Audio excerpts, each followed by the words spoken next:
Olá, hoje eu quero falar para você sobre um assunto que eu vejo acontecer muito no meio cristão. E para isso eu quero usar de base dois textos bíblicos.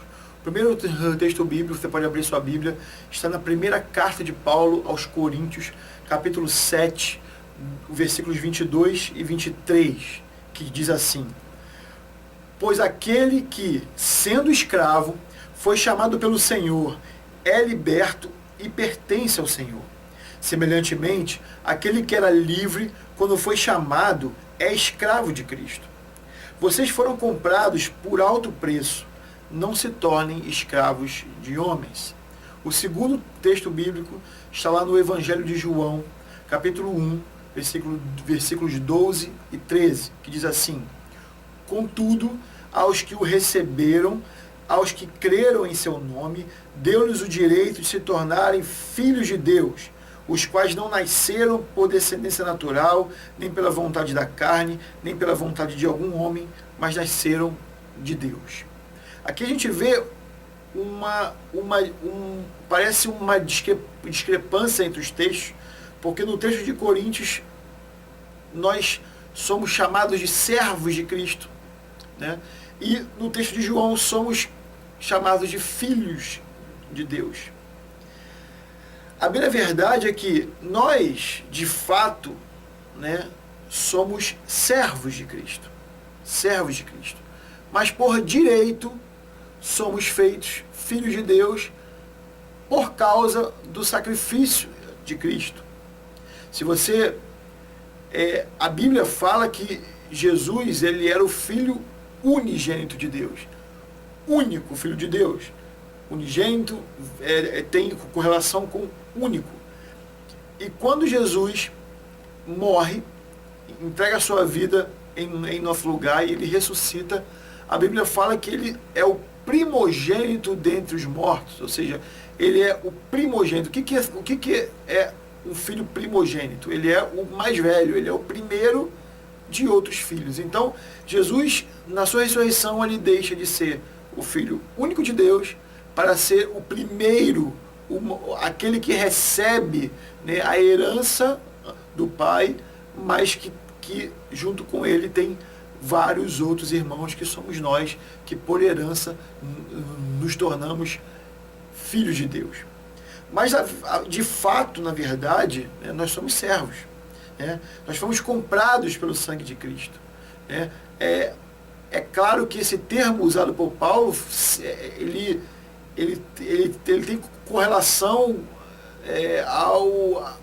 ao fato de muitos senhores comprarem escravos. Os escravos eram comprados e se tornavam propriedade daqueles que os compravam.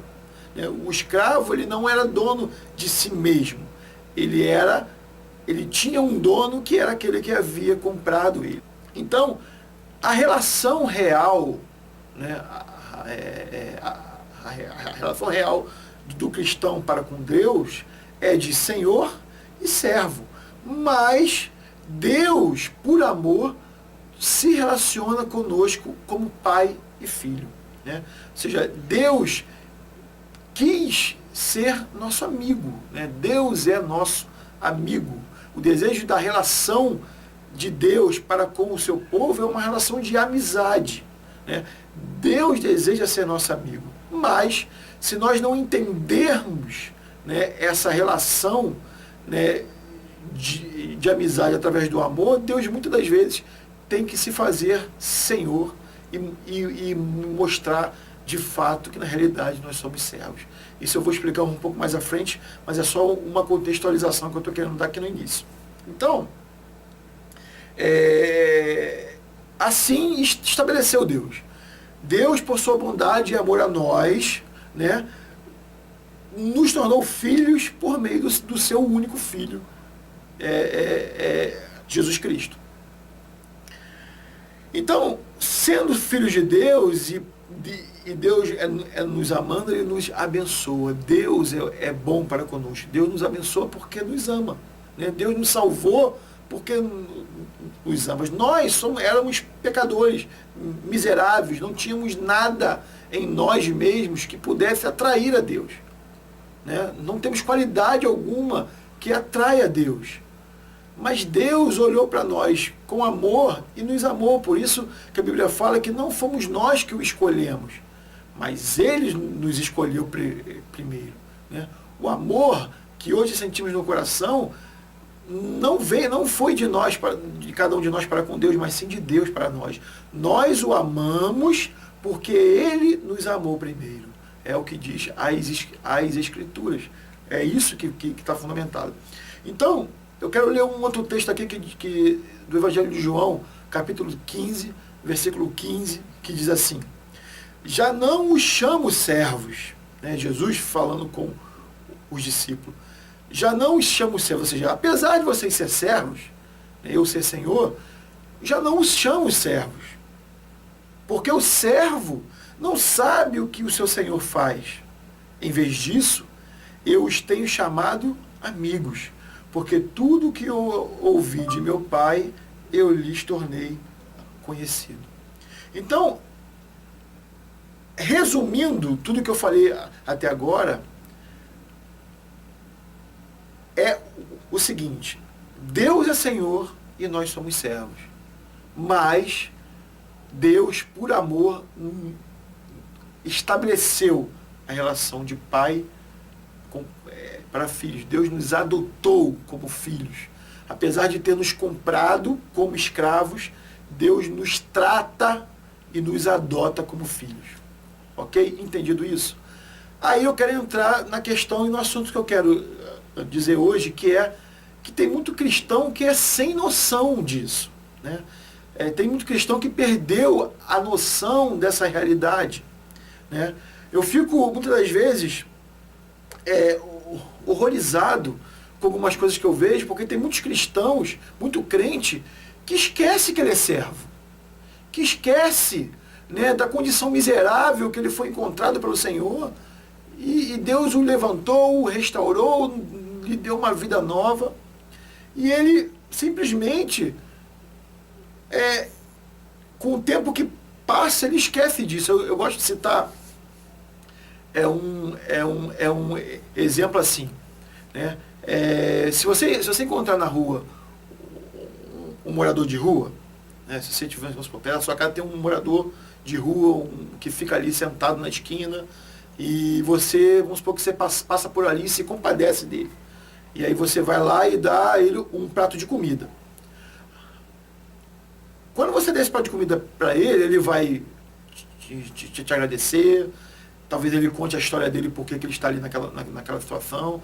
Ele vai ficar grato para você, tá? Se você começar, né, a uma vez ou outra chegar ali e dar a ele um prato de comida, o que vai acontecer com o tempo? É bem provável que aconteça isso. Ele vai começar a esperar aquilo, né?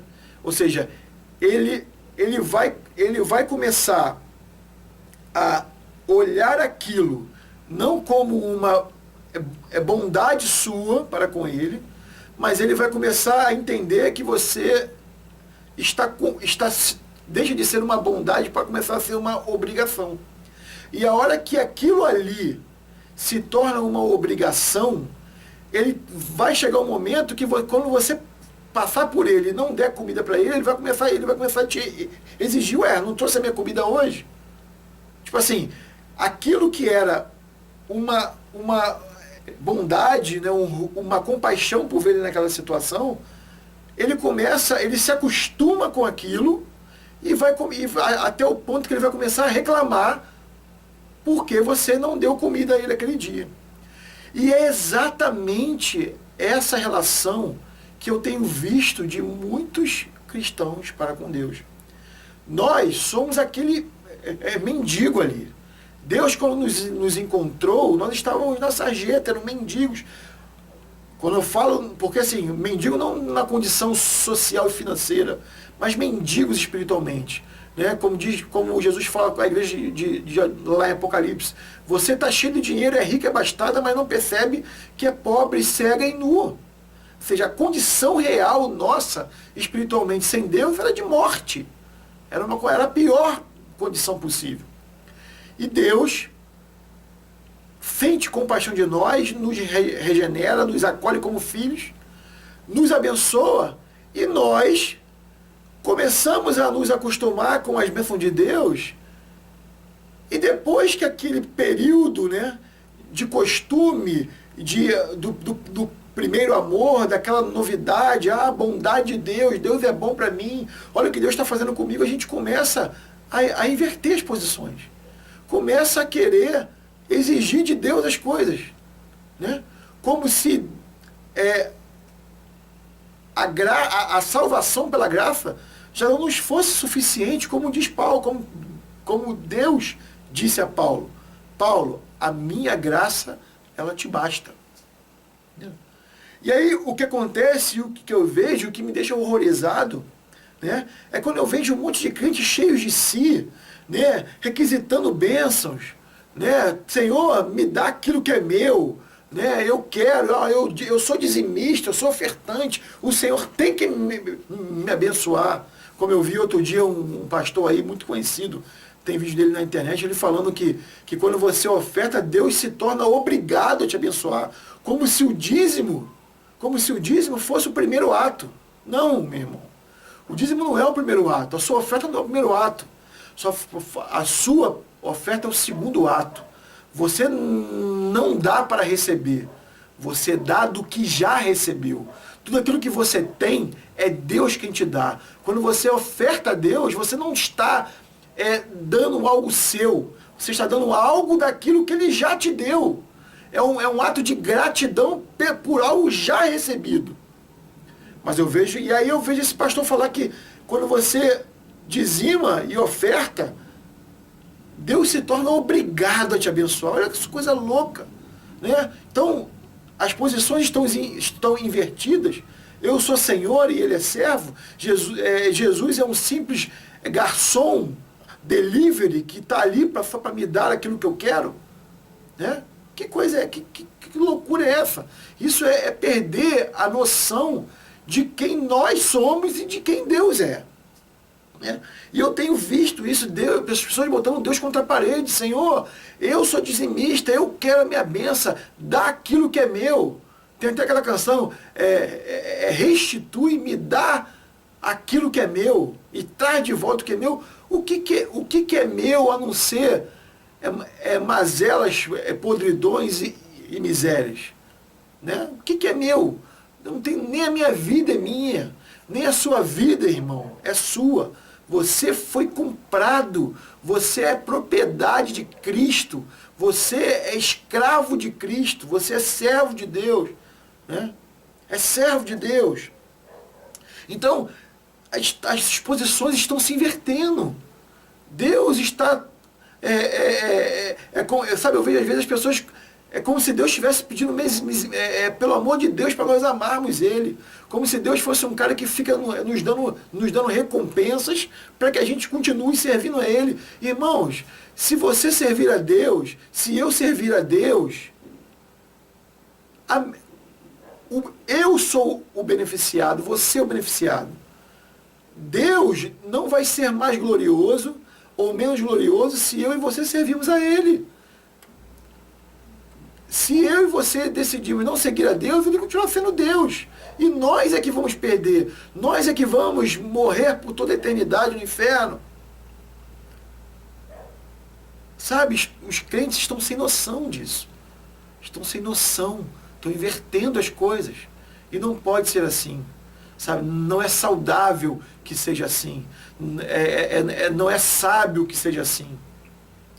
Jesus fala algo em Lucas 17, do versículo 7 ao 10, que resume um pouco o que eu estou falando aqui, e eu creio que isso na Bíblia não está à toa, talvez seja para alertar, né?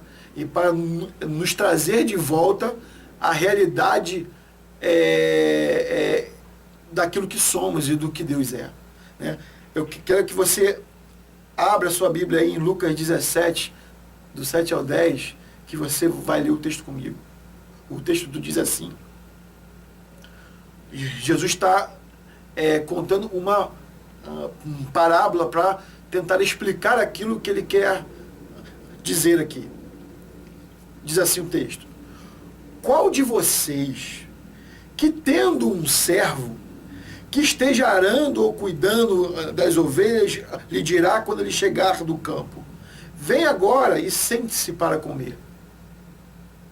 Pelo contrário, você dirá: prepare o meu jantar, apronte-se e sirva-me, enquanto como e bebo. Depois disso, você pode comer e beber.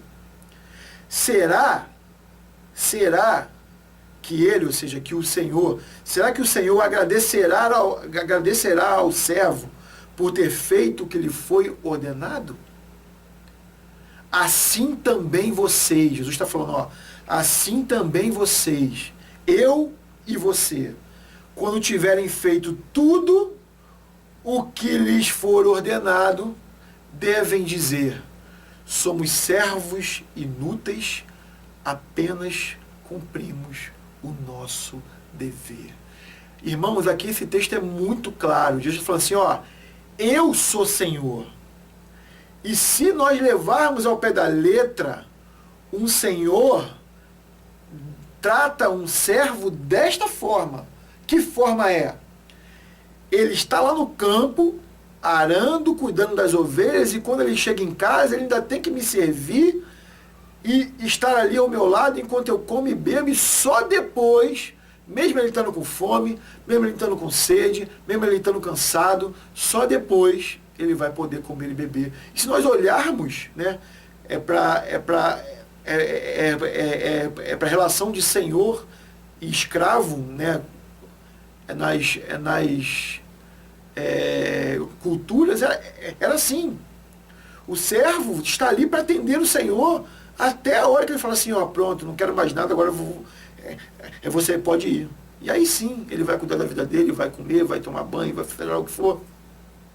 A relação do servo com o Senhor é essa. Então ele fala assim, e ele fala assim deve ser vocês. Ou seja, Jesus está falando que, apesar de eu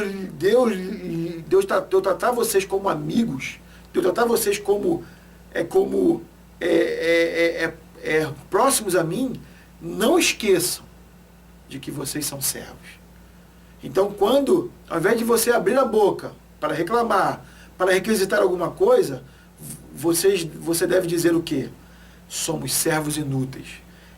Apenas cumprimos o nosso dever. Sabe por causa de que isso? Porque tem muito cristão, muito crente, que acha porque ora tanto tempo, porque lê a Bíblia tantos dias, porque vai à igreja tanto tempo, porque evangeliza muito, ou porque faz milhões de coisas na igreja, se acha no direito de requisitar alguma coisa de Deus.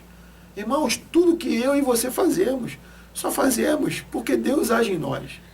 Nós não temos capacidade nenhuma de fazer nada de bom. Toda boa dádiva e todo bom dom vem de Deus. Então, muito cuidado. Muito cuidado como você tem se colocado diante de Deus. Muito cuidado como você tem se dirigido a Deus, né? De forma, muitas vezes, arrogante, ou querendo requisitar que Deus faça as coisas do seu jeito. Né? A Bíblia fala que quando nós entramos na presença do Senhor, que nós devemos ouvir mais e falar menos. Que Deus te abençoe, que essa palavra edifique a sua vida e que o Senhor seja glorificado nela. É o que eu desejo, né? Porque tudo que nós fazemos aqui é para edificar a vida daqueles que nos veem. Né? E nós temos tido muita dificuldade, né, para manter esse ministério, e por isso eu aproveito aqui, né, para te chamar a estar conosco, né, a estar nos ajudando, né, se você puder ou quiser, nós vou deixar na descrição do vídeo aqui abaixo, né? Pode comprar um dos nossos livros, você pode ofertar uma oferta de amor no nosso ministério, sem barganha nenhuma, eu não vou te prometer que Deus vai te abençoar porque você ofertou, ou que Ele vai te amaldiçoar porque você não ofertou, porque não tem nada disso. Deus não atrela a bênção dele ao que você pode ou não dar. Se fosse assim, só aqueles que ofertam são abençoados, isso não é verdade. Né? Então que o Senhor, né, toque no seu coração, para que você possa olhar para essa obra, para esse ministério e ver como algo de Deus, algo que tem uma função importante no meio desse evangelho prostituído que nós temos aí, que nós vemos por aí, que estão ensinando as pessoas a se comportarem como cristãos carnais e não como cristãos que vivem pelo Espírito e pela graça de Deus. Então, se você puder e quiser, e Deus te direcionar, dá uma olhada na descrição do vídeo, veja aqui o que você pode estar nos ajudando, e eu creio que Deus é poderoso, né, para te dar aquilo que você deseja, desde que seja da vontade dele para você. Então, que Deus te abençoe, e até o nosso próximo vídeo. Um abraço, fique com Deus.